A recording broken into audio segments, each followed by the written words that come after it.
कुरान का कानून बचाएगा निमिषा की जान।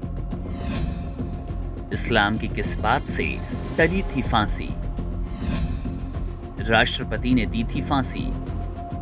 यमन में मौत की सजा का सामना कर रही भारतीय नर्स निमिषा प्रिया अस्थायी रूप से अब राहत महसूस कर रही हैं। 16 जुलाई को उनकी फांसी तय थी, लेकिन इसे टाल दिया गया।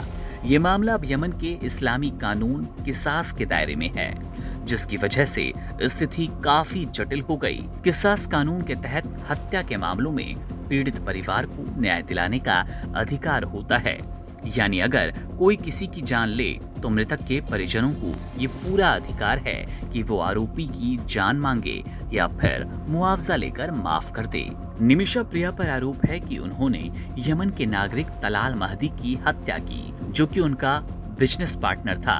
बताया गया कि उन्होंने महदी को इंजेक्शन के जरिए बेहोश किया और फिर हत्या और शव को ठिकाने लगाने के लिए टुकड़ों में काटकर पानी की टंकी में डाल दिया। यमन की अदालत ने इसे पूर्व नियोजित हत्या मानते हुए निमिषा को मौत की सजा दी, जिसे सुप्रीम कोर्ट और राष्ट्रपति द्वारा वहां से मंजूरी मिली। अब मामला इस्लामी न्याय व्यवस्था के किसास कानून पर टिका है।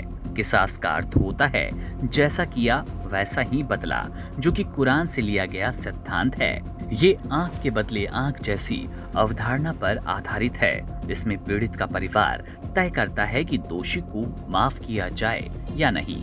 यदि वे माफ कर देते हैं तो सरकार या अदालत दोषी को फांसी नहीं देगी। माफी के दो आधार होते हैं, भावनात्मक माफी या फिर आर्थिक मुआवजा, जिसे हम ब्लड मनी कहते हैं।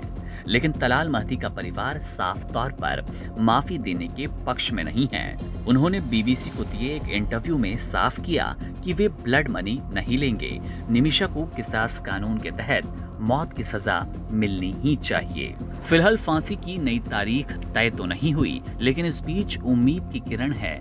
सरकार, यमनी सरकार सीधे तौर पर राजनयिक प्रयासों और अंतर्राष्ट्रीय दबावों के चलते ये माना जा रहा है कि अभी निमिषा की फांसी टाली गई। भारत सरकार की तरफ से इस मुद्दे पर भी गंभीर रुख अपनाया गया। सुप्रीम कोर्ट में सुनवाई के दौरान अटॉर्नी जनरल आर वेंकट रमणी कह चुके हैं कि सरकार नहीं चाहती कि कोई गलत नतीजा निकले और वो चाहती है कि निमिषा सुरक्षित भारत लौट आए। सुप्रीम कोर्ट ने फिलहाल इस पर कोई सीधा निर्देश नहीं दिया, लेकिन याचिकाकर्ता को सरकार को ज्ञापन देने की अनुमति दे दी। कोर्ट ने कहा कि केंद्र सरकार इस मामले पर अपने स्तर पर निर्णय लेगी। अब अगली सुनवाई 14 अगस्त को होगी। इस स्थिति में निमिषा की जान बचाने का एकमात्र कानूनी रास्ता किसास कानून के तहत तलाल महदी के परिवार की माफी या कोई कूटनीतिक हस्तक्षेप हो सकता है। भारत सरकार को अब इस दिशा में कदम उठाने होंगे, क्योंकि अगर पीड़ित परिवार माफ नहीं करता तो यमन का कानून फांसी टालने की अनुमति नहीं देगा।